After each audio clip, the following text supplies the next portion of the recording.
उम्मीद करता हूँ आप सभी बहुत अच्छे होंगे। और आपके स्क्रीन पे जो आप देख रहे हैं वो है card.m20chain.com की वेबसाइट, जो एम कार्ड की वेबसाइट है। जिन लोगों ने भी अभी तक अपने एम कार्ड को अप्लाई किया है और उनको वो मिल चुका है, आपको पता है मैंने प्रीवियस एक अपडेट दिया था कि जिन लोगों ने प्रोबोट एक्स का जो सब्सक्रिप्शन है $399 का, अगर आपने वो बाय किया हुआ है और 15 जनवरी के बाद आपने अपने कार्ड को क्लेम किया हुआ अप्लाई करने के लिए अप्लाई किया हुआ है, तो अभी तक आप लोगों को वो मिला नहीं होगा। लेकिन 15 अप्रैल से पहले पहले आप सभी को जितने भी कार्ड 15 जनवरी से लेके 31 मार्च के बीच में अप्लाई हुए होंगे, तो उनको 15 अप्रैल से पहले पहले वो कार्ड मिल जाएंगे। और अब कार्ड का जो ड्यूरेशन है, अगर आप किसी को भी $399 का पैकेज बाय करवाते हैं तो उनको 45 से 60 डेज का टाइम आपने बोलना है कि आपके जो भी आप एड्रेस क्लेम करने के टाइम डालेंगे उस एड्रेस पे 45 से लेके 60 डेज में आ जाएगा। तो ये मैं वीडियो बना क्यों रहा हूँ, ये तो जस्ट मैंने एक कार्ड की इन्फॉर्मेशन दी है क्योंकि काफ़ी क्वेरी आती रहती है। तो दोस्तों, आपको पता है एम कार्ड में फ़ंड डालने के लिए, जैसे भी आप यहाँ पर बैलेंस देख रहे हैं, 293 यूरो है। अब ये यूरो का बैलेंस क्यों है? क्योंकि ये जो कार्ड है ये बेसिकली यूरोपियन कार्ड है, एम कार्ड जो है। और हमारे पास जो बैंकिंग लाइसेंस है वो यूरोप का बैंकिंग लाइसेंस है जिससे एम कार्ड चल रहा है। और उस बैंक, जो बैंक है, उस बैंक का टाई अप है मास्टर कार्ड के साथ। तो अब जो हमारा बैंकिंग लाइसेंस है उसकी जो डिफ़ॉल्ट करेंसी है वो है यूरो। तो जब भी आप अपने कार्ड का बैलेंस देखेंगे या कार्ड में रिचार्ज करेंगे तो यूरो के अंदर ही आएगा। अब अगर मैं जाऊं तो यहाँ पर आप देख लीजिए, ये कार्ड यूज़ हुआ है एईडी के अंदर। एईडी मतलब एमिरेट्स दिरहम जो है, जो हम दुबई में यूज़ करते हैं। तो 56.41, ठीक है ना, 56.41 यूरो यहाँ पर चार्ज हुए हैं। और उसी के अगेंस्ट नीचे जिस कंट्री में यूज़ हुआ है उसकी करेंसी भी आ रही है। ठीक है, तो यहाँ पर आप देख सकते हैं अलग अलग उसमें। तो यहाँ पर अब आपने करना क्या है, जैसे अगर मैं रिचार्ज में जाऊँ यहाँ पर, ये आप देखेंगे ये मेरे रिचार्ज है बेसिकली, जो रिचार्ज किए हुए हैं। यहाँ पर नीचे मंथली लिमिट आ रही है कि अभी 1 लाख यूरो की मंथली लिमिट है, लेकिन कितना यूज़ हुआ है? 3,493, मतलब तकरीबन 3.5 लाख रुपए ही अभी मार्च मंथ का यूज़ हुआ है। तो मैं जाता हूँ रिचार्ज में। अब सबसे बड़ी जो गुड न्यूज़ है हमारे लिए, ठीक है, क्योंकि काफ़ी लोग जो हमारे एम कॉइन को होल्डर हैं वो बार बार एक क्वेरी जनरेट कर रहे थे, सर एम कार्ड के अंदर एम कॉइन कब आएगा कब आएगा। क्योंकि पहले भी था, लेकिन कुछ डेवलपमेंट की वजह से, कुछ इंटीग्रेशन की वजह से एम कॉइन जो है वो क्रिप्टो ट्रांसफ़र से रिमूव हुआ था। तो अभी आप जैसे देखेंगे क्रिप्टो ट्रांसफ़र में यूएसडीटी TRC20 है, BEP20 है, ERC20 है। मतलब यूएसडीटी जो आपका स्टेबल करेंसी है, जो वर्ल्ड में बिटकॉइन के बाद अगर हम बात करें तो सबसे ज़्यादा यूज़ होता है।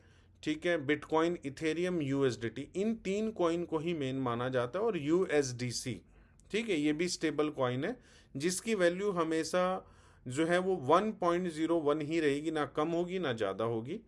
इसी के साथ बिटकॉइन है, लेकिन बिटकॉइन के साथ आप नीचे देख रहे होंगे एम कॉइन।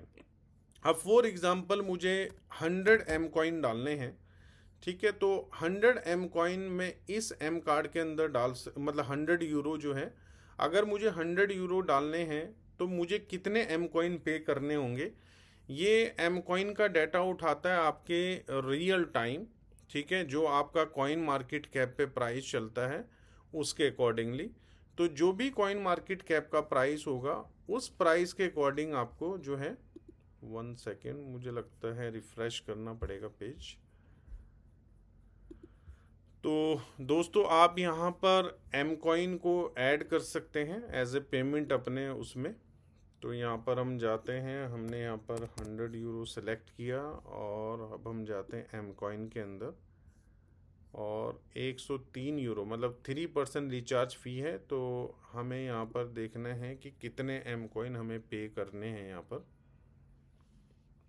क्योंकि मैं डिफरेंट कंट्रीज़ में बैठा हूँ तो ये भी हो सकता है कि शायद इस कंट्रीज़ में कोई इशू आ रहा हो कि रिचार्ज जो है वो जनरेट नहीं हो रहा है, लेकिन ये मेरा जो वीडियो है यही इन्फॉर्मेशन देने के लिए है कि क्रिप्टो ट्रांसफ़र के अंदर जैसे पहले यूएसडीटी से हम डालते थे, बिटकॉइन इथेरियम से हम डालते थे, सेम ऐसे ही आप एम कॉइन से भी अपना रिचार्ज कर सकते हैं। एम कॉइन इनेबल हो चुका है।